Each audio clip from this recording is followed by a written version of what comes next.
pirates stalked the seas again, seizing ships and holding cargoes and crews hostage.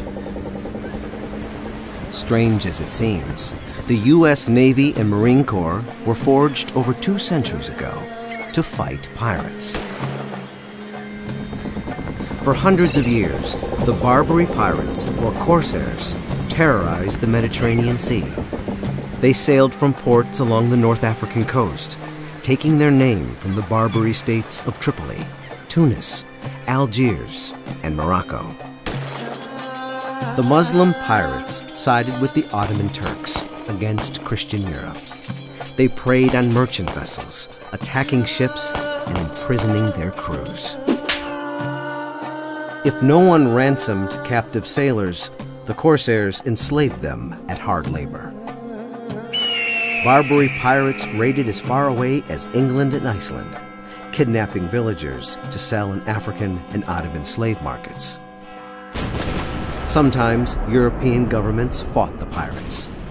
More often, they paid them bribes, called tribute, to leave their ships alone. But across the Atlantic, a new nation was forming that would challenge the Barbary corsairs. After Americans threw off British rule, their merchant ships no longer had Royal Navy protection. The corsairs began to prey on American vessels bound for Mediterranean ports. For the new nation to survive, its goods had to reach market. The U.S. had to protect its commercial fleet. Fresh from British occupation, Americans distrusted the idea of a national military.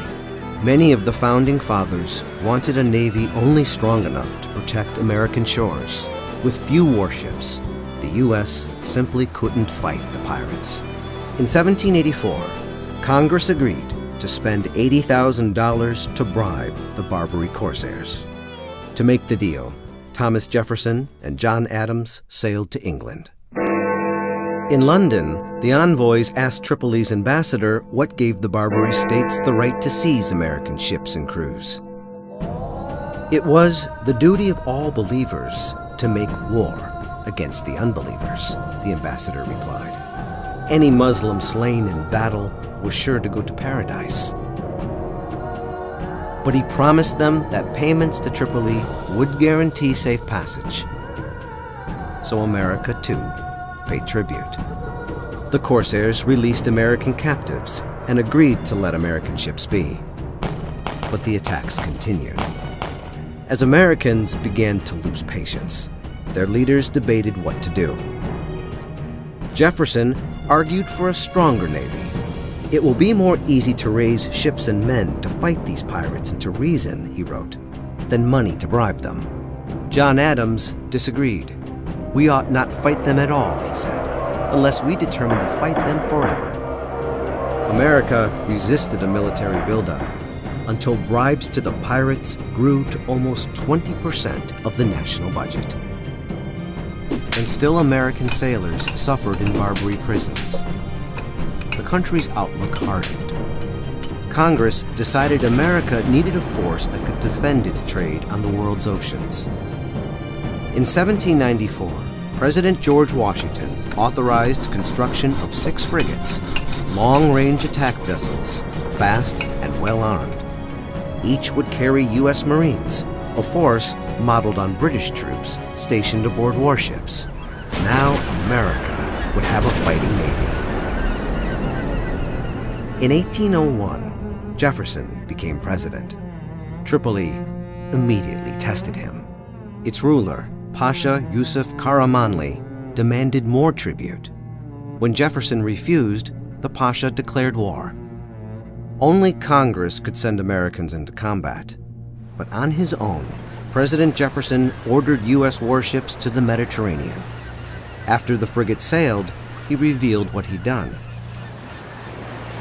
The style of the demand admitted but one answer, Jefferson told Congress. I sent a small squadron of frigates into the Mediterranean.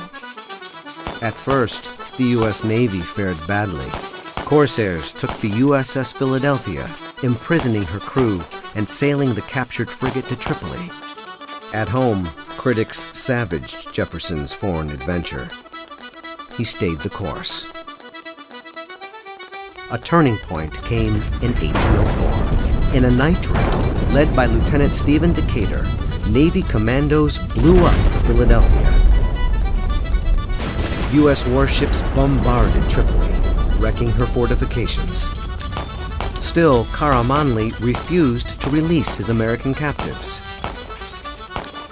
After a year of fruitless negotiation, the U.S. took action again. William Eaton, American consul to Tunis, assembled a small force of Marines and mercenaries. In April 1805, Eaton marched his troops from Egypt across 500 miles of desert to catch the Pasha by surprise. The Marines recruited the Pasha's enemies, including his brother, then invaded Tripoli.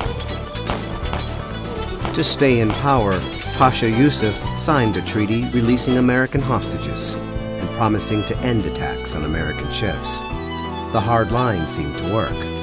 Jefferson told Congress, "The states on the Barbary coast seem generally disposed at present to respect our peace and friendship." But the Corsairs had not ended their attacks. And in 1815, Commodore Stephen Decatur led American fighting men to victory in a second war against the Barbary pirates. This time, the raids stopped for good. The pirate kingdoms were beaten, and a new maritime power had emerged. President James Madison declared, "As peace is better than war, war is better than tribute. The United States, while they wish for war with no nation, will buy peace with none." Today's pirates terrorize the seas as the Barbary Corsairs did long ago. With modern weapons and speedboats, they take prizes as large as oil tankers, demanding millions to ransom cargo and crews. Somali outlaws have made the seas off the Horn of Africa the most dangerous in the world, waters through which 30% of the world's oil must pass to reach market. To stop the attacks, a coalition that includes the United States has formed an international task force to patrol the area. And 2 centuries after American sailors and Marines first made their name fighting the Barbary Corsairs, they face a new generation of pirates on the high seas. Strange as it seems.